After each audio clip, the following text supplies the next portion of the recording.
And prayers are certainly needed for all those affected by this next story. In Parkland, Florida, 17 people are dead and 14 more wounded after a 19-year-old man opened fire at Stoneman Douglas High School.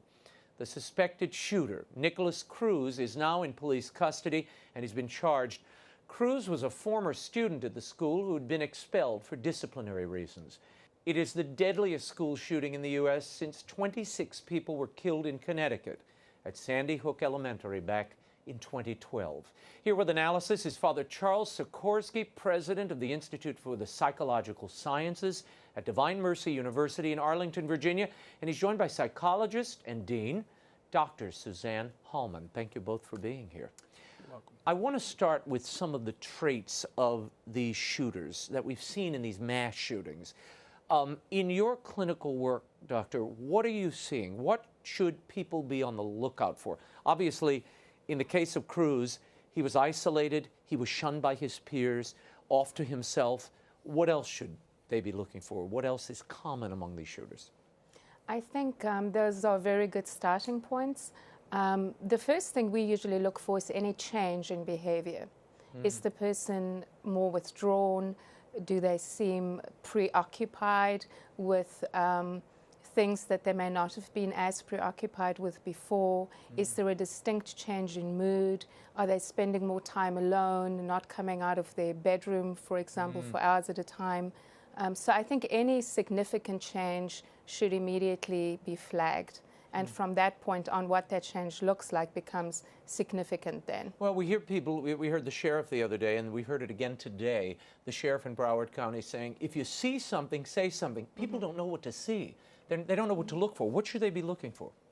Well, I think in this case, if they know the person, we know that he lost his mother not too long ago, and then when you see these kinds of things, are they becoming? They look disturbed. Are they acting out on social media? That was one of the things that someone brought up. That he wanted to be a professional school shooter. Correct. Right.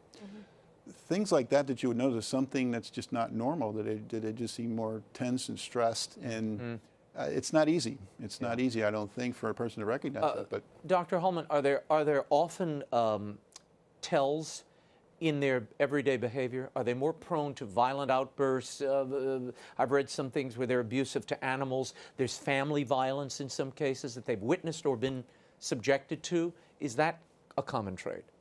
It's, the research right now is a little all over the place. But what we do know is that all of these things are risk factors. All of these things can predispose someone to end up making a decision or planning something that dramatic. And a lot of it stems from a sense of social isolation, not being seen in the world, and then trying to find these mechanisms to ensure that they are noticed. Is a piece of it then narcissism? Is it people wanting to leave their mark, to be recognized, to be seen as somehow acknowledged, just acknowledged by everyone? Well, it can be, especially people who've experienced some kind of trauma growing up, want to kind of prove themselves or show themselves valuable and worthwhile. I think as well, the whole social media thing tends to isolate. We kind of create this fantasy world around us. Right. And then real life isn't quite so nice sometimes. And we have things we struggle with. We have disappointments. We have grief and these things. And it can just exacerbate it when there's really not a strong relational component with other people. Right. They're not connected. They're not connected. The president talked about this today. He issued a statement. And, well, here's what he had to say. And he was speaking directly to the kids who are dealing with this trauma. Watch. I want to speak now directly to America's children, especially those who feel lost, alone, confused, or even scared. If you need help, turn to a teacher, a family member, a local police officer, or a faith leader. Answer hate with love, answer cruelty with kindness. We must also work together to create a culture in our country that embraces the dignity of life, that creates deep and meaningful human connections, and that turns classmates and colleagues into friends and neighbors. You talked about isolation a moment ago, and clearly a number of these shooters are isolated individuals. I worry about the screen culture. Their entire life becomes on the smartphone or video games, and particularly for boys. Talk about how influential a daily regimen of these very violent video games can be. Is that an effect or an impactor here? You know, again, from a purely research perspective, that's something that's being looked at because we don't have that many longitudinal studies on that.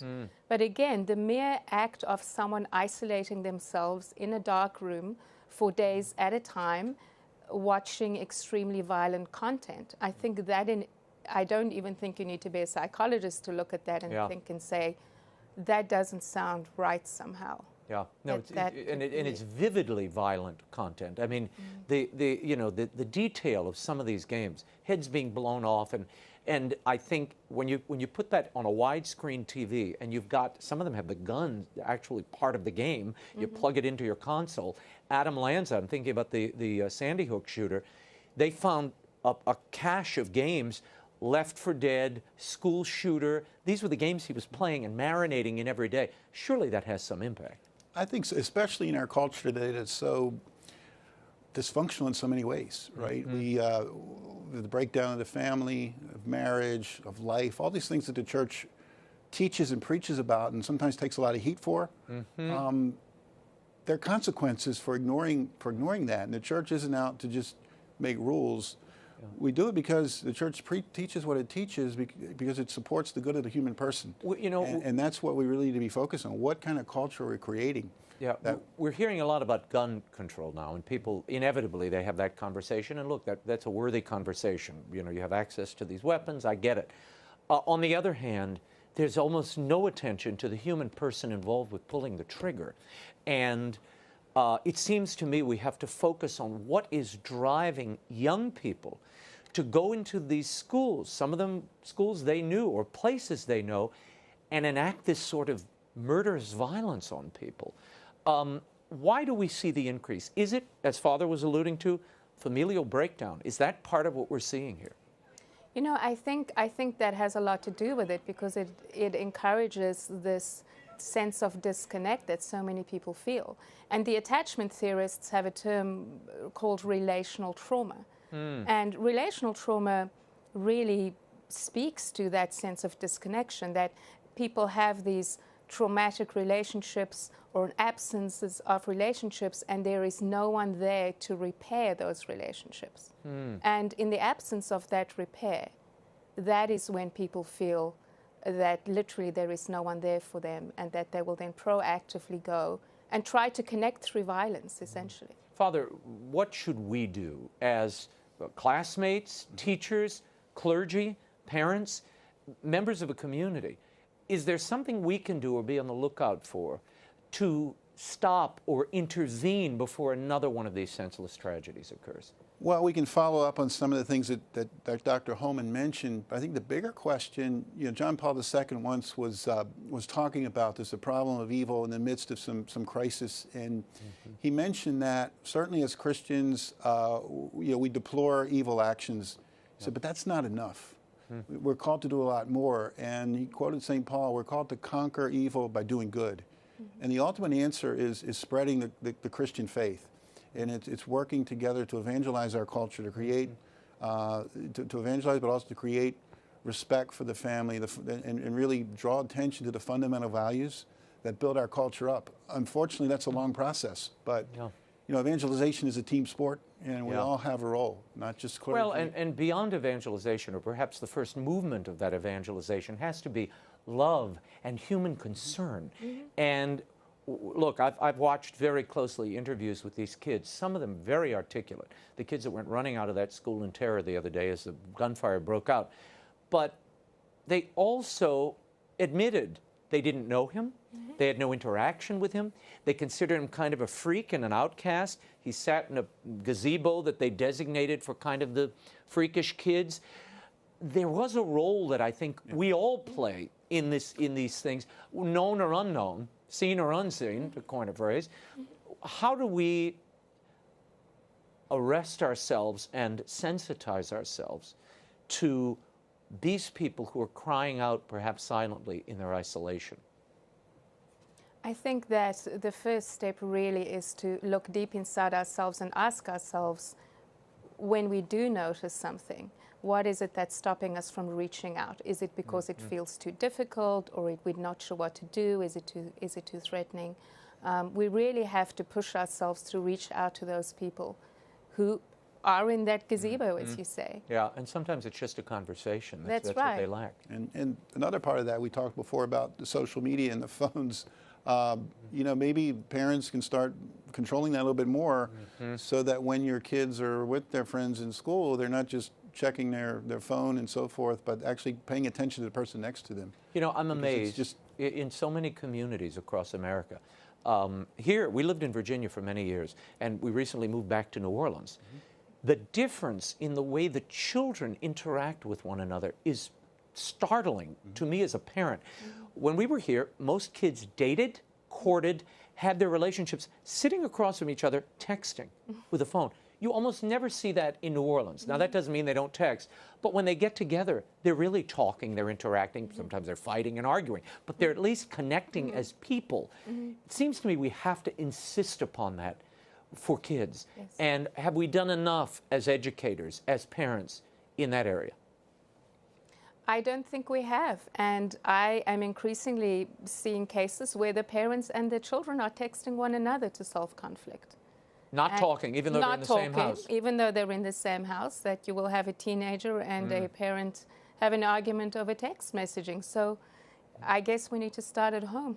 Yeah, it's an avoidance. It's an avoidance mechanism. That family dinner every night, or as many nights as you can do it, to really foster good conversations and good relationships in the family. And then I think the more we do that, those closest to us, it carries over. It carries over. Well, those bonds, when you're close to the people near you, if there's a problem in the family, you can work to solve it. But if you're utterly disconnected, everybody's in their own little satellite, you don't know what's going on. You're so detached, you don't know what that other person's doing, and now they're living in their own little private hell in some cases, and they're completely disconnected from their peers and family, and it's a terrible, you get a real hell from the artificially created one. And I do think it's up to all of us to step in and be that good Samaritan for those who need it in those dark moments. Absolutely. I thank you both for shining some light on this and for all you do. Thank you. You're welcome. Thank you. Find out more about the Institute for the Psychological Sciences by visiting divinemercy.edu.